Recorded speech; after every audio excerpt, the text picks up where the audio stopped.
You've spent your entire life becoming fluent in a language that isn't yours. You can translate your actual feelings into acceptable ones in milliseconds. You know exactly which version of yourself each room requires. And somewhere beneath the performance, beneath the constant calculation of what's safe to reveal, there's a part of you that's so tired it doesn't even know how to name the exhaustion anymore. Drop a comment and let me know where you're watching from. And if this feeling of constant translation is something you recognize in yourself. And if something in you is saying yes, if you feel that recognition in your chest right now, hit that like button and subscribe. Because that response, that knowing, is your real self trying to signal through the noise. This isn't about collecting views. This is about you marking the moment you started listening to what you've been drowning out. You wake up and within seconds you're already performing. Before your feet touch the floor, you're running through the day's required roles. The capable one at work, the patient one at home, the fun one with friends, the responsible one with family, the inspiring one online.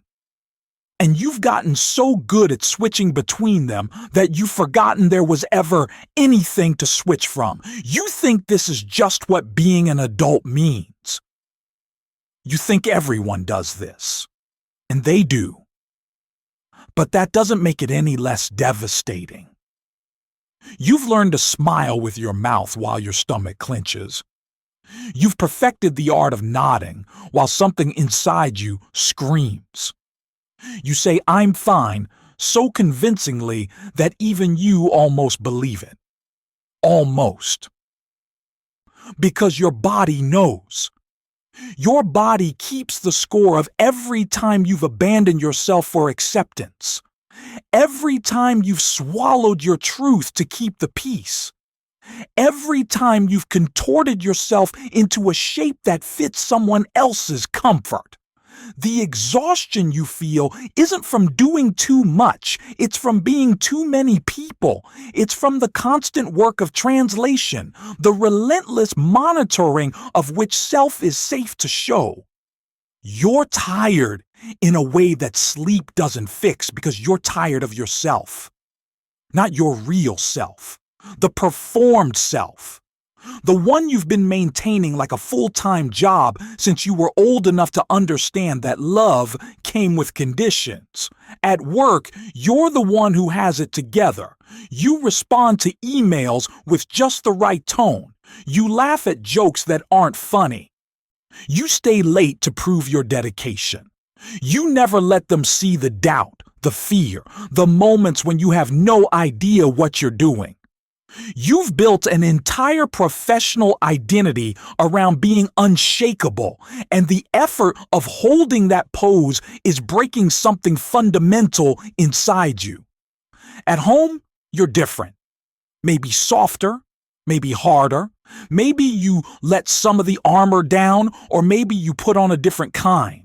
You're the patient partner even when patience ran out hours ago. You're the present parent even when your mind is somewhere else entirely. You're the reliable one, the steady one, the one who holds it together so everyone else can fall apart. And you do it so well that nobody thinks to ask if you need someone to catch you. With friends, you're the fun one, the easy one. The one who doesn't bring heavy shit to brunch. You've learned to keep it light, keep it surface, keep it comfortable. You share enough to seem open, but not so much that anyone has to actually hold your pain. You laugh loudly and often, and if the laugh sounds hollow to you, well, nobody else seems to notice. Or maybe they do. And they're grateful you're not making them deal with your reality. Online, you're curated. Every post calculated, every image filtered, every caption crafted to project the version of life that proves you're doing fine, you're thriving, you're winning at this thing called existence. And you scroll through everyone else's highlight reel feeling inadequate, never quite connecting that you're doing the exact same thing. You're all performing for each other, and nobody's watching the real show. And then there are the moments in between.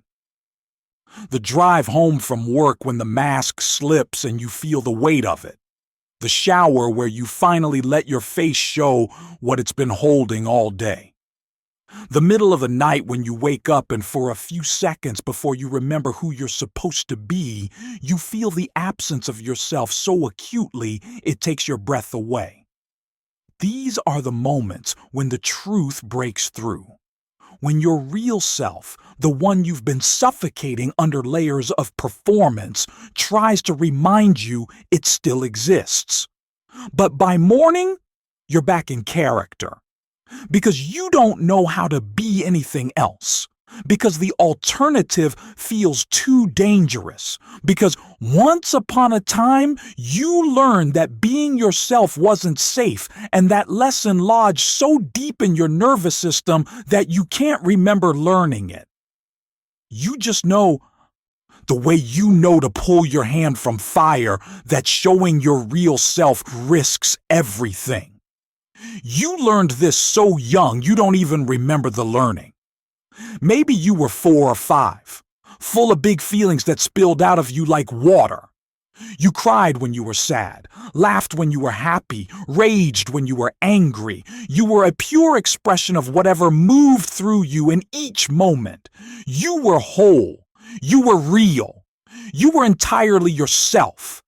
And then someone, probably someone who loved you, taught you that this wasn't okay. Not through cruelty, through their own fear, through their own limitations, through their own unhealed wounds. They told you to stop crying, to calm down, to be good, to be quiet, to be less. And because you were small and they were your world, you learned that love was conditional. That acceptance required editing yourself, that belonging meant betraying yourself. Maybe it was subtle. A look of disappointment when you expressed anger, a withdrawal of warmth when you were too much. A subtle message that your big feelings were a burden, that your authentic expression was an inconvenience, that the real you was somehow wrong. So you started tucking parts of yourself away. The anger went first, pushed down into your belly where it sits now as chronic tension. The sadness got swallowed, lodged in your throat as that lump that never quite goes away. The joy got muted because if you couldn't show the hard feelings, the good ones felt dangerous too. What if they disappeared? What if you let yourself feel them and then they were taken away? You became a student of other people's faces. You learned to read micro-expressions, to sense shifts in energy, to detect the slightest change in tone. Not because you were naturally empathic, though you might be that too, but because your survival depended on knowing what was safe to show. You developed an early warning system for rejection. You became hyper-vigilant to any sign that you were about to be too much, too little, too different, too wrong, and it worked. Your adaptation worked brilliantly. You figured out how to be the version of yourself that kept the love flowing. You learned which parts were acceptable and which parts needed to stay hidden. You became so good at this that it stopped feeling like a choice. It became automatic, reflexive. Just the way you move through the world, the adults in your life probably thought they were helping you.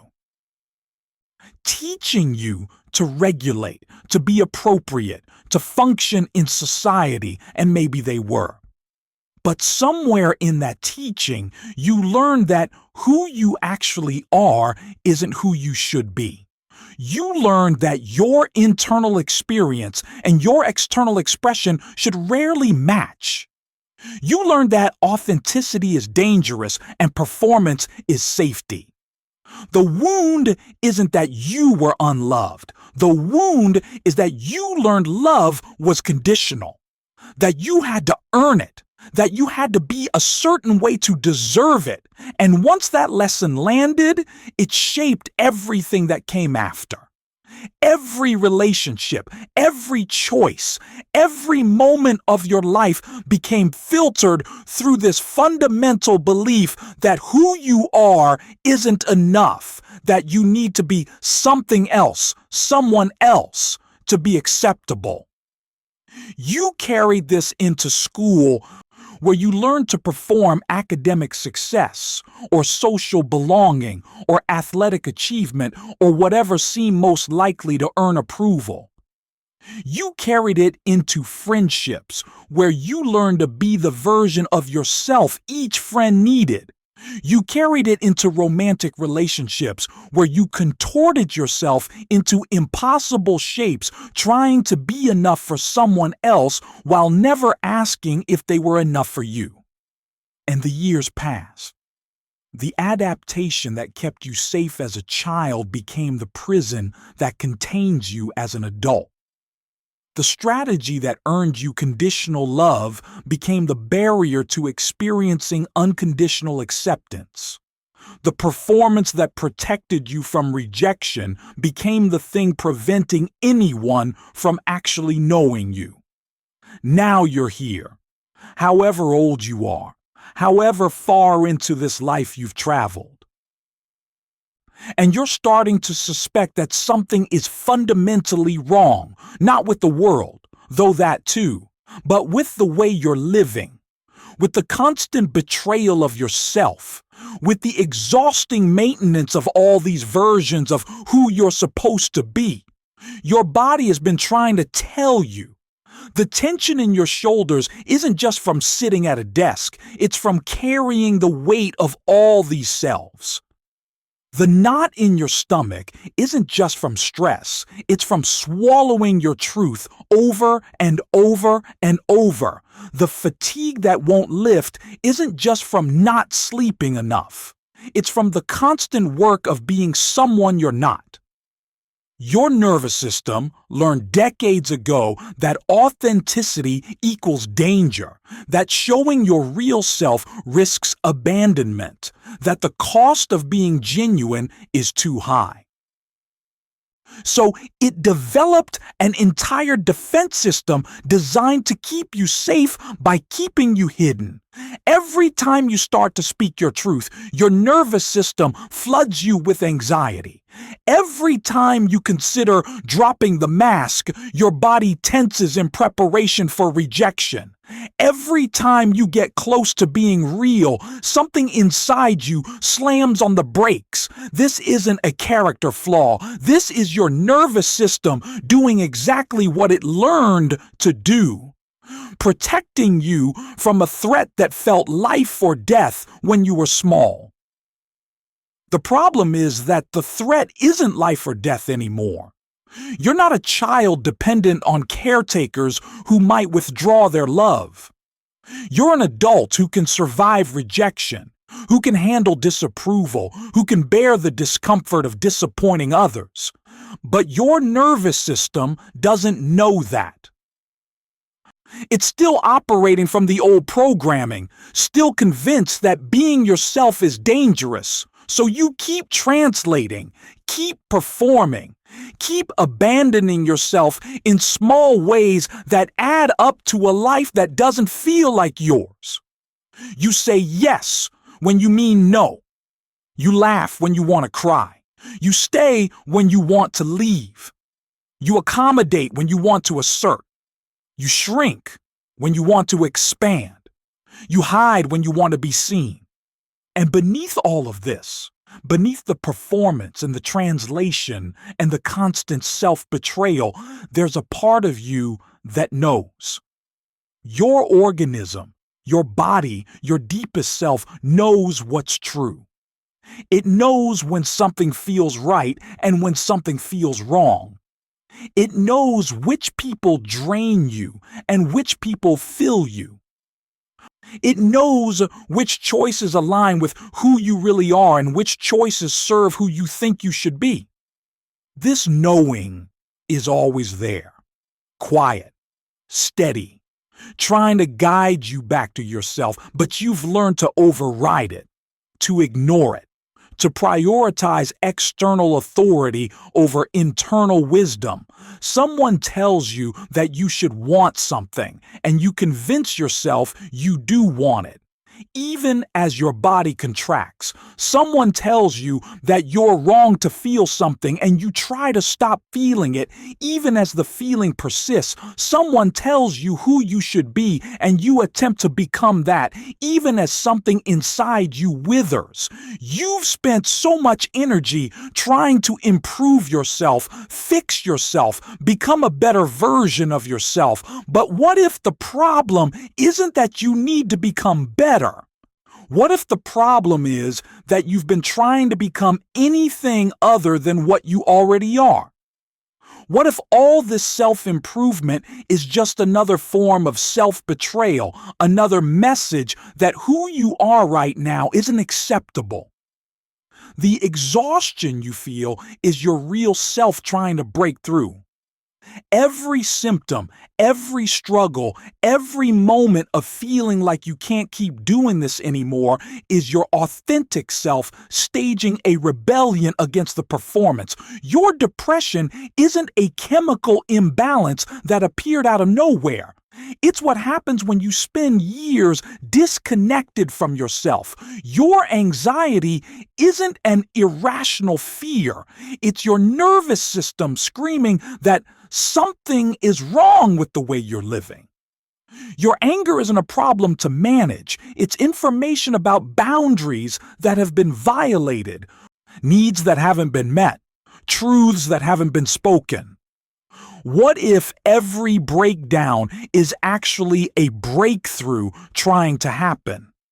What if your falling apart is actually your false self crumbling so your real self can emerge? What if the crisis isn't the problem, but the solution, your organism's desperate attempt to force you back into alignment with who you actually are? I'm sitting here looking at you, and I can see all of it. The person you show the world, and the person you hide, the mask you wear, and the face beneath it, the performance you maintain, and the truth you suppress. And here's what I want you to know. Both are acceptable.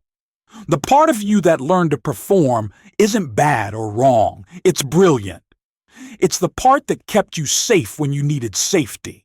The part that earned you love when love felt scarce. The part that helped you survive a world that didn't know how to hold all of you. And the part you've been hiding, the messy, complicated, contradictory real you, that part isn't too much or too little or too wrong. That part is where your aliveness lives. That part is where your joy and your creativity and your capacity for real connection exists. That part is the you that you've been grieving without knowing you were grieving. You're not broken. You're fragmented, split between who you are and who you show. And the work isn't to fix yourself. The work is to integrate, to bring the hidden parts into the light, to stop exiling pieces of yourself in exchange for acceptance, to risk being whole even when wholeness feels terrifying. I see the part of you that's angry and has never been allowed to express it. I see the part that's sad and learned that sadness is weakness. I see the part that's joyful and muted itself because joy felt too vulnerable. I see the part that's ambitious and pretended to be humble. I see the part that's tender and built walls to protect it. I see the part that's powerful and made itself small. I see all of it. And none of it is wrong. You contain multitudes, contradictions, complexities. You're allowed to be strong and scared, confident and insecure, certain and confused, loving and angry, generous and boundaried. You're allowed to be all of it at once, and you don't have to resolve the contradictions or present a coherent narrative or make sense to anyone, including yourself. What if the goal isn't to become a better version of yourself, but to become a more honest version? What if authenticity isn't about being perfect, but about being real? What if the point isn't to have it all together, but to stop pretending you do? There's a woman I know named Maya who spent 43 years being whoever the room needed her to be. She was the peacemaker in her family, absorbing everyone's tension, smoothing every conflict, making herself small so everyone else could be comfortable. She was the overachiever at work, staying late, taking on extra projects, never saying no, building a reputation as someone who could handle anything. She was the cool girlfriend, the chill partner who didn't make demands, who didn't have needs, who was always easy and accommodating. And then one Tuesday afternoon, sitting in a meeting where she was once again nodding along with a decision she fundamentally disagreed with, something inside her snapped. Not dramatically, not loudly, just a quiet internal fracture, a sense that she couldn't do this anymore, that the cost of keeping everyone else comfortable had become higher than the cost of their discomfort with her truth. She didn't quit her job or blow up her life. She just started telling the truth, small truths at first. Actually, I don't agree with that approach. No, I can't take on that project. I need to leave at 5 today. Each truth felt like jumping off a cliff. Her heart would race. Her palms would sweat. Her nervous system would flood her with warnings that she was about to be rejected, abandoned, cast out. But the rejection didn't come. Or it did, but not in the catastrophic way her nervous system predicted. Some people were uncomfortable with her honesty. Some relationships shifted. Some people who were used to the accommodating version of her didn't know what to do with this woman who had boundaries and opinions and needs, and that was okay. Because for the first time in 43 years, Maya was meeting herself. She started noticing what she actually wanted instead of immediately calculating what others wanted from her. She started feeling her feelings instead of translating them into acceptable versions. She started speaking her truth even when her voice shook. And slowly, incrementally, she started recognizing herself in her own life. It wasn't smooth. There were moments of regression, days when the old patterns felt safer, times when she questioned whether authenticity was worth the discomfort it caused. But there was also something new. A sense of aliveness she hadn't felt since she was a child. A feeling of coming home to herself.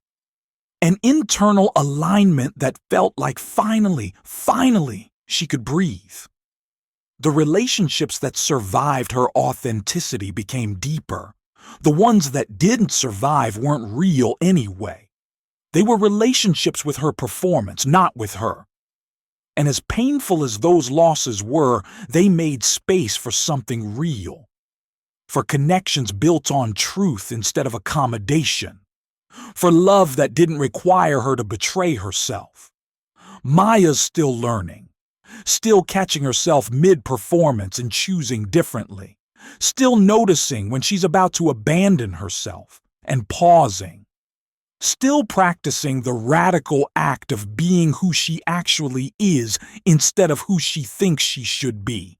But she's not going back, because once you taste authenticity, Once you experience what it feels like to stop betraying yourself, the performance becomes unbearable. When you start choosing yourself, the people around you will notice. They'll feel the shift, and many of them won't like it. Not because they're bad people, but because your authenticity disrupts the system. Your family had an equilibrium, and you played a role in maintaining it. When you stop playing that role, the whole system has to reorganize. Your workplace had a dynamic, and you fit into it in a specific way. When you change, everyone else has to adjust. The people who benefited from your self-betrayal will resist your authenticity. The ones who relied on you being small will be uncomfortable with you taking up space. The ones who needed you to be accommodating will struggle with your boundaries. The ones who preferred your performance will be confused by your realness.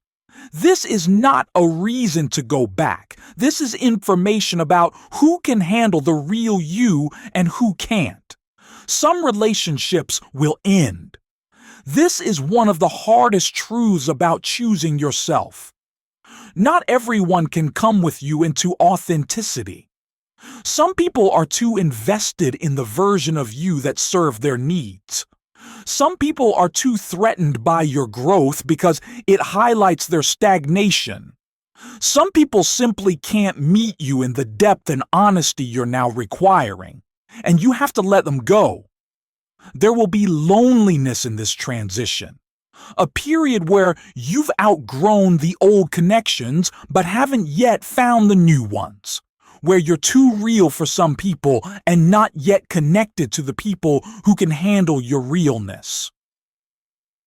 This loneliness is temporary, but it's real.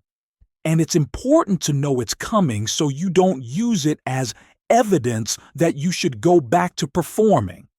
Your family might not understand. They might accuse you of changing, of being different, of not being yourself anymore. And the irony is that you're finally being yourself. You're just not being the self they needed you to be. You're not being the role they assigned you. You're not maintaining the family mythology that required your silence or your smallness or your sacrifice. And this will be threatening to them because it forces them to look at their own performances, their own self-betrayals, their own unlived lives. Your partner might struggle. If your relationship was built on you being a certain way, your authenticity will challenge the foundation. If they fell in love with your performance, they might not know how to love your realness. This doesn't mean the relationship is doomed, but it does mean it has to transform. Both of you have to choose the real relationship over the comfortable one. Both of you have to be willing to meet each other in truth instead of performance. Your friends might drift away. The ones who bonded with you over superficial connection, over keeping things light, over never going deep. When you start being real, when you start bringing your whole self, when you start requiring reciprocal authenticity, some friendships will reveal themselves as acquaintanceships, and that's okay. You're making room for real friendship, for connection that doesn't require you to hide. There's a man named David who spent his entire adult life being the responsible one. He was the son who took care of his aging parents, the brother who mediated family conflicts, the friend who everyone called in crisis, the employee who never said no, the partner who prioritized everyone's needs above his own. He built his entire identity around being dependable, reliable, selfless. And then his father died. And in the grief, something cracked open. David realized he'd spent 51 years living for everyone else and had no idea who he was when he wasn't being useful to someone. He didn't know what he wanted, what he enjoyed, what mattered to him separate from what mattered to everyone else. He'd been so busy being who everyone needed that he'd never asked who he was. The grief became a catalyst. He started saying no, not to be cruel, but to create space to figure out what his yes actually was. He stopped mediating family conflicts and let his siblings work it out themselves. He stopped being available for every friend crisis and started protecting his time. He stopped taking on extra projects at work and started leaving at reasonable hours. He started asking himself what he wanted instead of immediately calculating what others needed. His family was bewildered. His mother called him selfish. His siblings accused him of abandoning them. His friends stopped calling as much. His boss questioned his commitment, and David felt guilty, terribly, achingly guilty, because he had been taught that goodness meant self-sacrifice, that love meant putting others first, that being a good person meant having no needs of his own. But beneath the guilt was something else, a tiny seed of aliveness, a whisper that said, maybe this is what it feels like to stop abandoning yourself. Maybe this discomfort is growth. Maybe disappointing others is necessary if the alternative is betraying yourself. David started therapy, started journaling, started sitting with himself in a way he never had before, and slowly, painstakingly, he started discovering who he actually was beneath all the roles and responsibilities and performances. He discovered he liked painting. He discovered he wanted to travel. He discovered he was angry about things he'd never allowed himself to be angry about. He discovered he had needs and wants and preferences that had nothing to do with anyone else. The transformation wasn't smooth. There were days he wanted to go back to being the responsible one because at least that identity was familiar. There were moments of profound loneliness when he realized how many of his relationships were transactional, built on what he could do for others rather than who he was. There were times he questioned whether authenticity was worth the cost, but he kept going. Because the alternative, going back to a life of constant self-betrayal, had become impossible. Because once you see the cage, you can't unsee it. Because once you taste freedom, you can't go back to captivity. David's life looks different now, smaller in some ways, fewer people, fewer obligations, fewer performances, but fuller, more real, more his. The shift from performance to authenticity isn't a single moment. It's a series of choices, thousands of small decisions to honor your truth instead of abandoning it. It starts with noticing, paying attention to the moments when you're about to betray yourself, the instant before you say yes when you mean no, the second before you laugh at a joke that isn't funny. The moment before you agree with something you don't believe. In that space, that tiny gap between impulse and action, you have a choice. You can do what you've always done, perform the expected response, maintain the comfortable dynamic, or you can pause. Can feel the fear that comes with authenticity, can speak your truth anyway. At first, it feels impossible.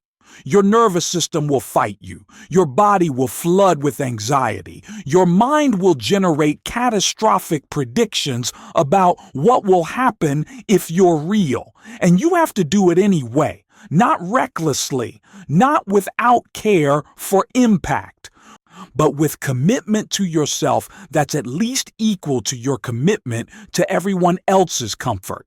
You start small.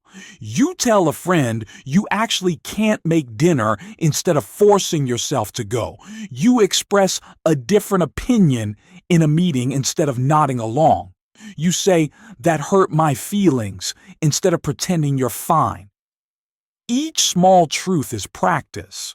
Each moment of authenticity is building new neural pathways, teaching your nervous system that being real doesn't actually lead to abandonment. And here's what happens. Some people will be uncomfortable. Some will pull away. Some will try to pull you back into the old dynamic. But some, the ones who matter, will meet you in your truth, will respect your boundaries, will appreciate your honesty, will love you more for being real than they ever did for being perfect.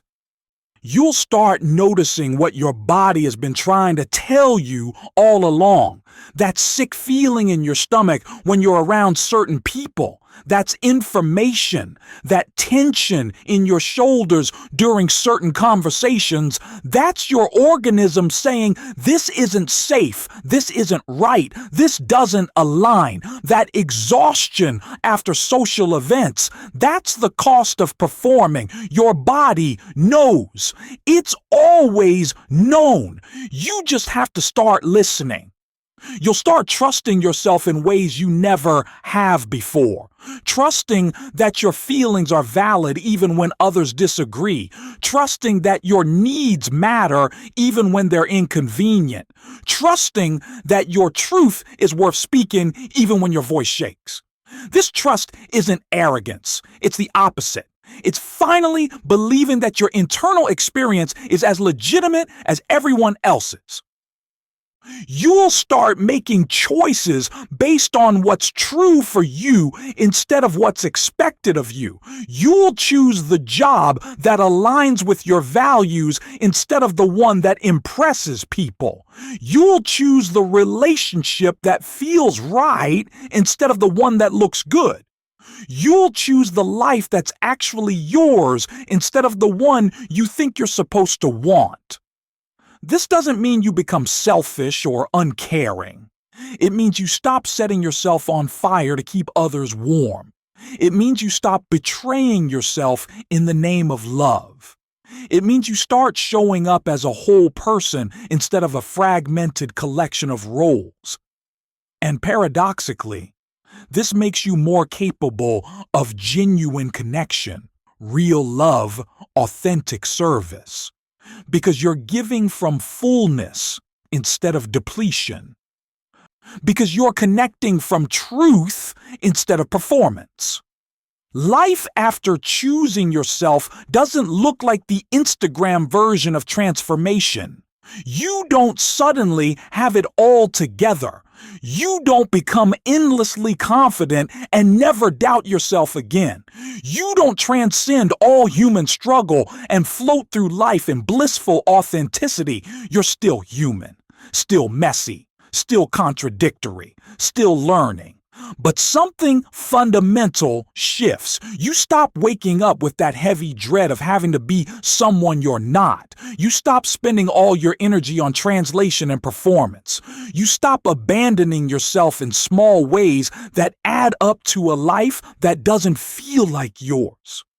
You start recognizing yourself in your own life. Start feeling like you're actually living instead of just managing everyone else's perception of you. Your relationships become simpler, not easier necessarily, but clearer. You know who can handle your realness and who can't. You know who loves the actual you and who loves the performance. You stop contorting yourself to maintain connections that require your self-betrayal. You let go of relationships that only work if you're not yourself.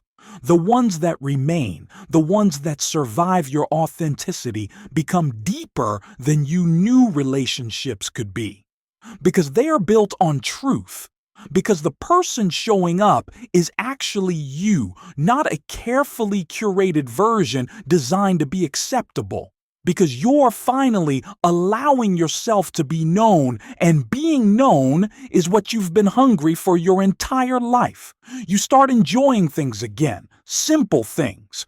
not because they're impressive or productive or self-improving, but because they feel good.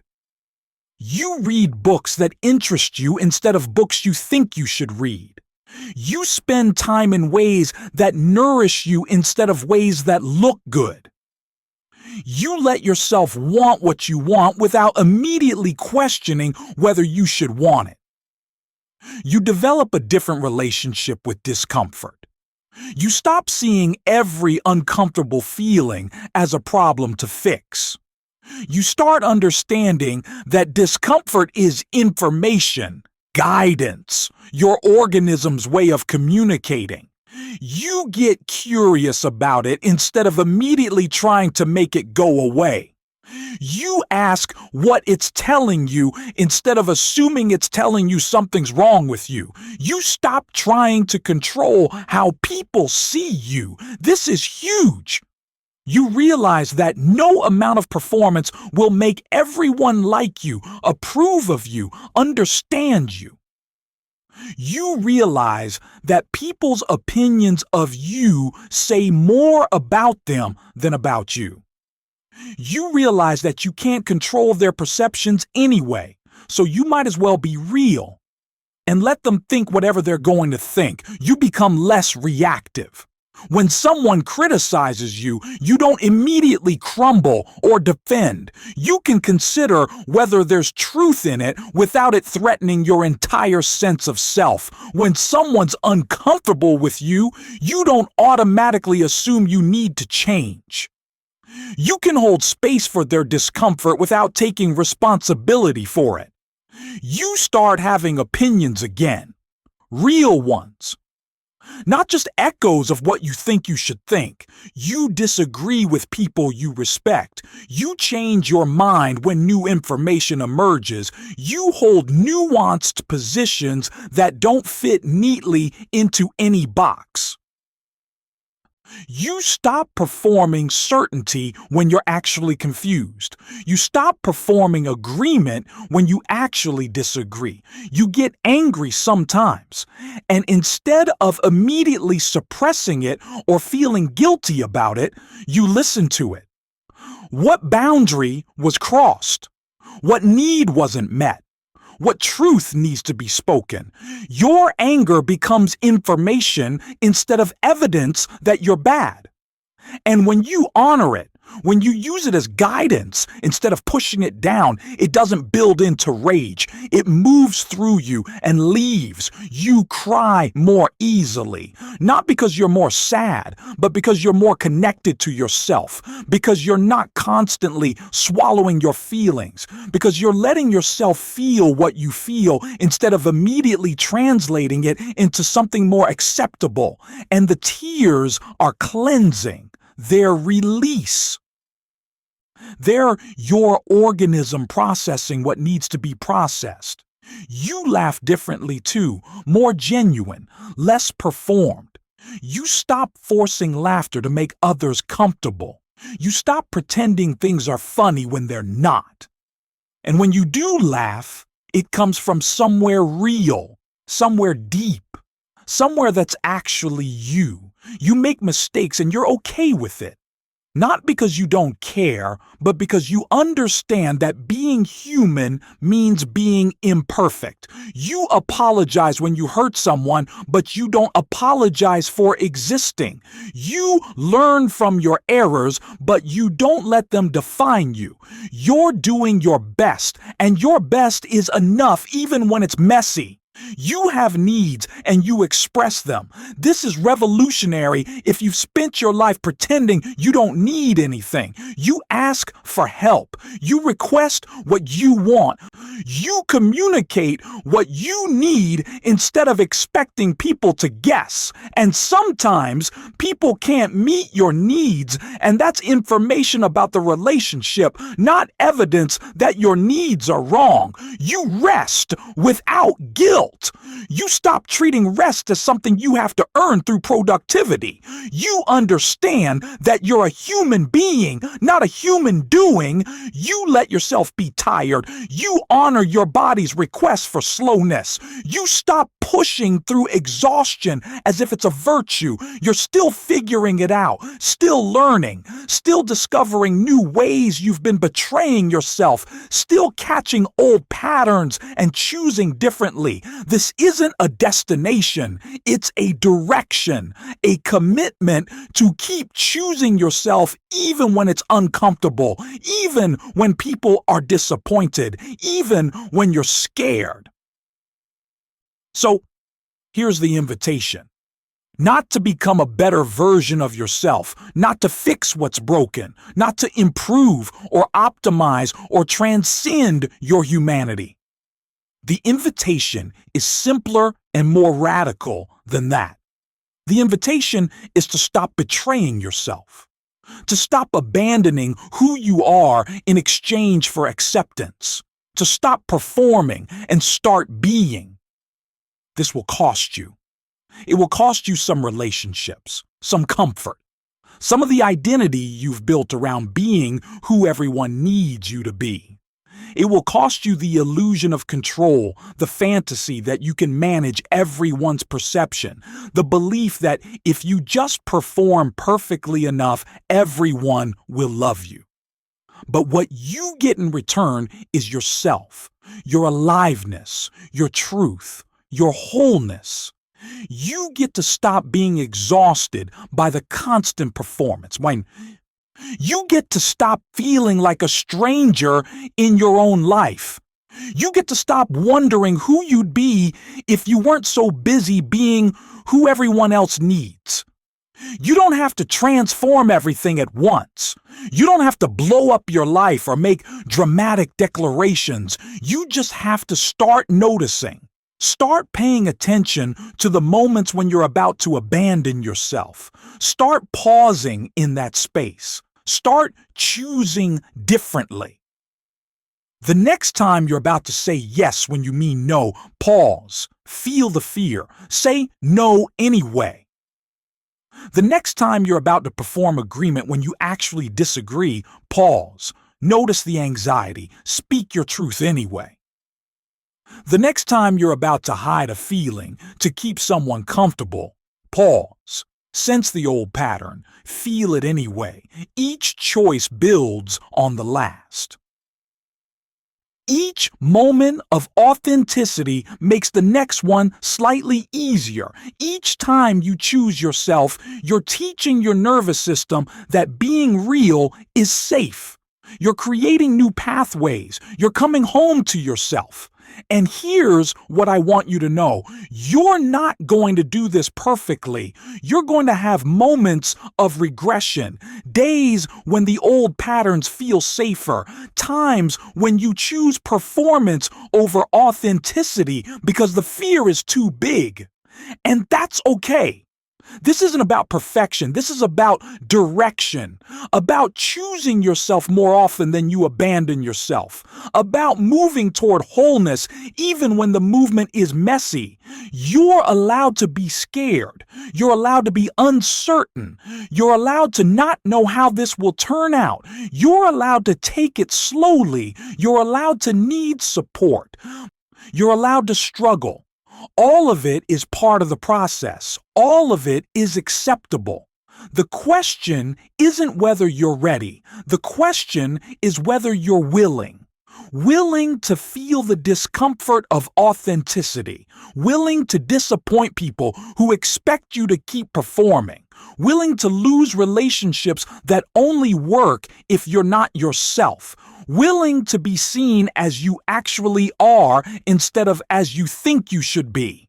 Your real self has been waiting, patient, persistent, trying to break through the performance, sending signals through your body, your dreams, your moments of crisis, waiting for you to finally turn toward it instead of away, waiting for you to choose it over everyone else's comfort. waiting for you to come home?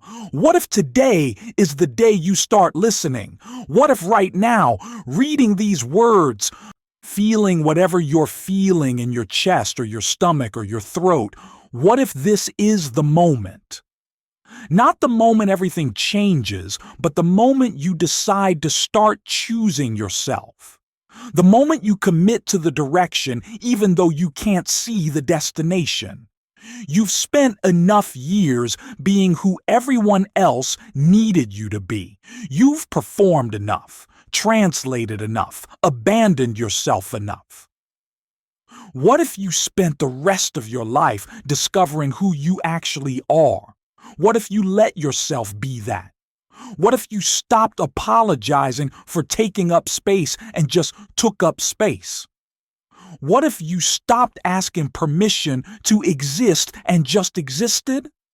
The world doesn't need another performance. It needs your truth, your realness, your specific, irreplaceable, authentic presence, not the curated version.